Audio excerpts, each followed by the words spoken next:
Welcome back to the Mount Pleasant Dynasty. Today we have week 3 and a big time matchup on the road as we will be taking on the defending national champion, Middle Tennessee State. So far on the season we are 1-1 while Middle Tennessee won their first game last week. Rick Stockstill, their coach from last year, did leave them in the offseason to become the new head coach at Pittsburgh, so that could definitely be a big story, but his son stays and is one of the best quarterbacks in the entire country. Their offense has one of the best receivers in the whole country, Richie James, who was year one's Biletnikoff winner. And it's a pitch outside of Reuben Garnett, who is now the starting running back for Middle Tennessee. He takes it up the middle, he has a big hole, and gets it to past the 50-yard line, already into Mount Pleasant territory. Our defense is going to have to play very well if we want to slow down this offense. Last year they were much more of a passing offense, but so far today they've run the ball very well. 3rd down and 8 as they'll throw, and Blair has it, but does not get the first down, so Middle Tennessee State will be forced to settle for the field goal. Latrell Williams was injured last week on a kick return, so he will be out for this week and the 2 following games at least. That's a big loss in our toughest game on the season. Gibbs throws outside, has his man Mike Pierre, but does not have enough for the first down. It's 3rd down and 8 for the Blue Raiders. They'll go to the air throw. It is Richie James, who can't hang on to the football. He's one of the most sure-handed receivers, but that is jarred loose there. It'll be Lamont Dowdle, the dime corner, who will take over kick return duties. He gets it and now cuts to his right. He finds some room to run inside of the 50, breaks a tackle, and has it at the 44-yard line. If we were to win today, our offense is going to need to stay on the field as long as they can, really have a long, efficient drives that take up a lot of the clock to take Middle Tennessee's offense off of the field. 3rd down and 5 throw, and Allen Harrison has it. He's definitely a guy who's going to need to pick up the slack with no Latrell Williams, but that's about the last thing you want to see there, as he is shaken up and will have to come off the field. Throw outside, it is Whitmore, who will end up losing 3 yards. We'll spread the field after the negative play. We'll go to the ground game, and it's another loss of 3. An unblocked defender comes in and gets the stop. 3rd down and 16. Here's the screen pass, and another negative play. Danny Whitmore loses yards on 3 straight plays. So it'll be Nate Perry, the senior kicker, on, and he splits the uprights, and it's tied up at 3. A 3-wide set, quick throw outside to Blair. He's got it, and he has a nice gain of around 7 yards. Blair is another talented receiver. There are more than just Richie James on this offense. They have a number of good running backs and receivers. There's Reuben Garnett once again, as there's a 13-yard run, averaging over 10 yards per carry so far. It's Garnett up the middle. He has the first down, and once again in Mount Pleasant territory. 6 carries so far for him. A 3-wide set as they'll run the option and pitch it outside. A great block downfield by James, and it is Watts who finally is able to push him out of bounds inside of the 20. Blue Raiders now into the red zone. It's Hurd, the power back of the bunch, and he has it inside of the 10. He runs about 220 and is a load to bring down. He'll stay in the ball game and get the ball once again. Powers through 2 tacklers. Another one isn't able to bring him down, so it's a 5-yard touchdown. Like I said, very tough to bring down. He is a big back. Might be something that we have to get for our team at some point. Now it's Randolph up the middle. He shows off his nice power for 6 yards. It'll be 3rd down and 4 as Steve Lewis comes into the ball game. It's Gibbs who will just keep it. Great block downfield by Damian Ransom, who will get more playing time with Harrison and Latrell Williams out. As we have gotten the update on Allen Harrison, he is out for today's game. He will not be returning, so we're down our best 2 receivers. 3rd down and 1. It's Gibbs to the air. He's got Buchanan. He's got it for 4 yards, and that will continue our drive. It's 4 wide as the UAB transfer. Yabosi checks in, and going down, it's Jonathan Gibbs. He's sacked for the first time today. Now going to the air once again, trying to throw downfield. It's intercepted. On 3rd down, it's Moffitt on the catch. He stiff arms the defender and has a nice return on the pick. And that'll give Middle Tennessee's offense another chance to put some more points on the board. But after a missed block, a really good block shed there, it is Leroy Red on the tackle for loss. Running the option, and nowhere to go. It's William Sherman with a sure tackle, and it's another loss for Middle Tennessee.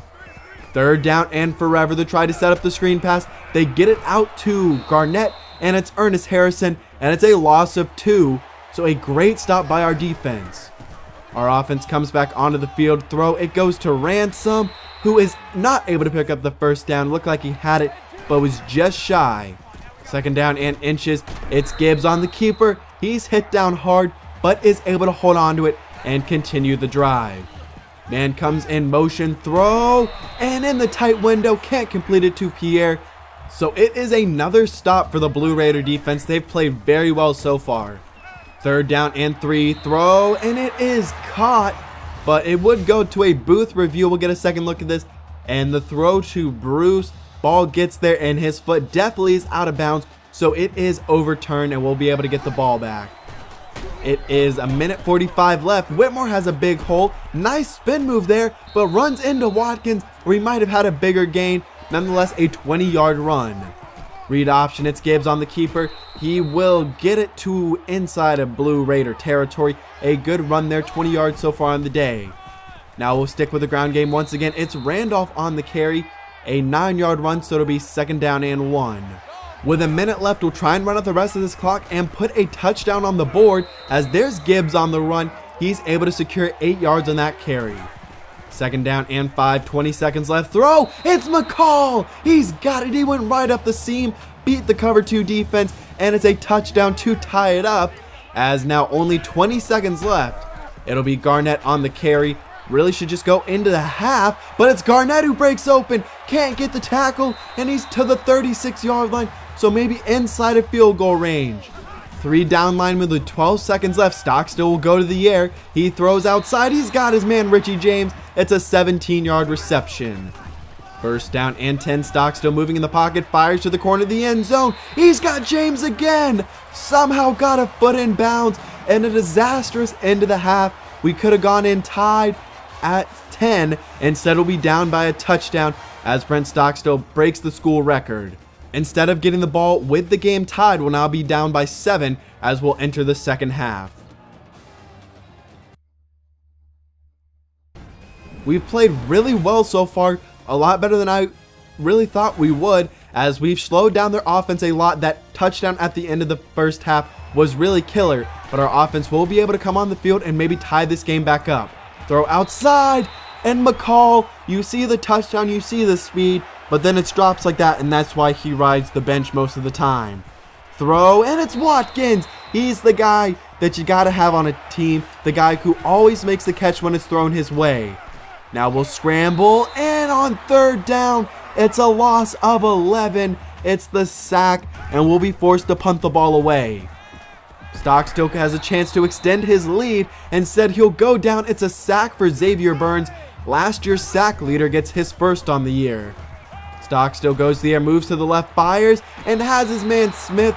Poor awareness by the defender there to not just knock it away, as that's the senior linebacker Nathan Johnson who is in on the coverage. Stockstill will keep it, gets a good block, and it's Watts who brings him down to the 44-yard line, but it's a 17-yard carry. And the shotgun, it's a give to Garnett, somehow makes the defender miss and has it to around the 27-yard line. That one a 16-yard gain. Too high safety on third down, throw, and I don't know if that was intended for James, but he does come away with the 8-yard catch. He's been very effective after a slow start. A great draw play there, and it works to perfection inside of the 5-yard line. Nearly 200 yards rushing for Middle Tennessee. Hurd gets it and picks up his second rushing touchdown of the game, as they've extended it now to a 2-score lead. Our offense has got to answer back on this drive. It's a give to Whitmore. He finds a whole nice vision there as he gets a 12-yard run. In the pistol twin tight end, it's now Randolph in the game. He gets the carry and picks up 9 yards inside of Middle Tennessee State territory.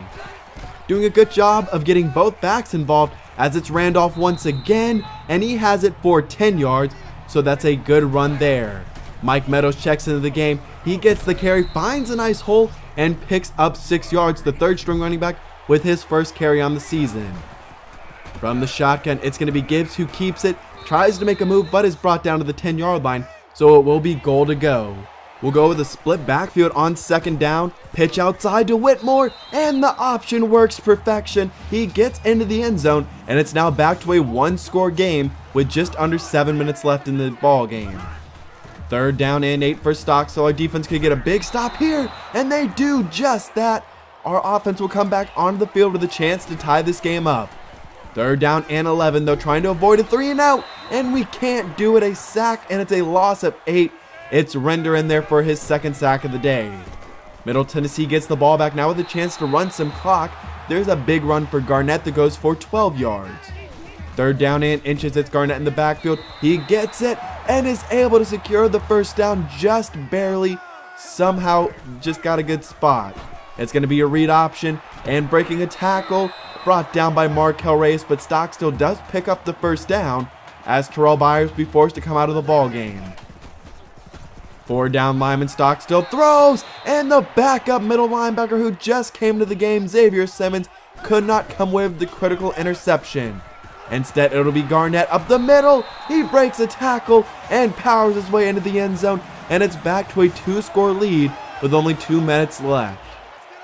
Our offense has it. It's going to be a 4-wide set to open the drive, throw, and Moffitt has it on the interception, and Middle Tennessee, with only 2 timeouts left for us, can run out the rest of the clock with a couple of 1st downs. Here's Garnett. He's got it. He fights forward and secures the 1st down, so with no timeouts left, Middle Tennessee can run out the rest of this clock with, I believe, maybe one more 1st down, and they will get it, and that will do it as they pick up the last 1st down and will be able to take one more knee to run out the rest of the clock. This was a very close game for most of it. A 2-score loss isn't bad against the defending national champions. We did a pretty good job against their offense, only giving up 31 points, and it was a lot closer than it really seemed. We played them very close. Our offense just really wasn't able to do enough to stay in this ball game. 2 interceptions by Jonathan Gibbs were big, and just the running game was very effective and allowed them to just move down the field at will, and then when they threw the ball, they were also very effective at that. Only 94 yards passing, rushing game, didn't do much more. 65 yards for Danny Whitmore. Only 29 yards was our best receiver in today's game. Our defense, though, did get negative plays, however, did not have any turnovers for us, which definitely was a big difference in the ball game. 275 yards, though, on the ground for Middle Tennessee was really the last thing I was expecting. I was really expecting it to be an air it out type of game where they would throw it all over the field. Instead, Reuben Garnett was very effective. We'll now move to week 4 where we'll open up conference play against Troy, as this will be on the road and the second to last of our 4-game road trip. So they have a new quarterback in Sawyer Smith. You can see the standings right now, 1 and 2. Arkansas State, UL Lafayette, and UL Monroe are the only undefeated teams left in the Sun Belt. And one thing I wanted to point out, I noticed Darius Wade of Boston College nearly throws for 600 yards, runs for 89, and scores 6 touchdowns in a game against Buffalo. So just monster numbers there. I just saw that in Player of the Week and thought I would show you all that. Now looking at the season stats, 4.5 yards per carry for Danny Whitmore, 5 yards per carry for Zachary Randolph. Allen Harrison is your leading receiver with 2 other receivers over 100 yards on the season. A number of players on our defense are consistently getting tackles for losses, and we're doing a pretty good job of getting pressure through 3 games. But Latrell Williams will be missing these next 2 games, as we already knew.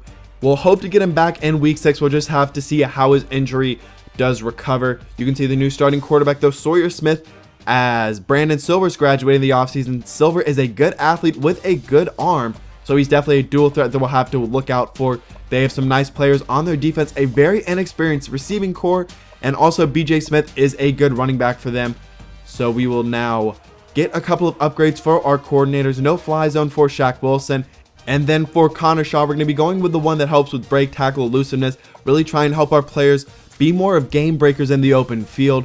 But I hope you did enjoy today's episode. It was a tough loss. It was a very close game, a game that I did not expect to be as close as it was. I was happy to see that. But if you did enjoy today's video, please like down below. Leave your comments on the game down below. Subscribe for more of the Mount Pleasant Dynasty. I will see you in Troy, Alabama for the next game, 'cause I'm out.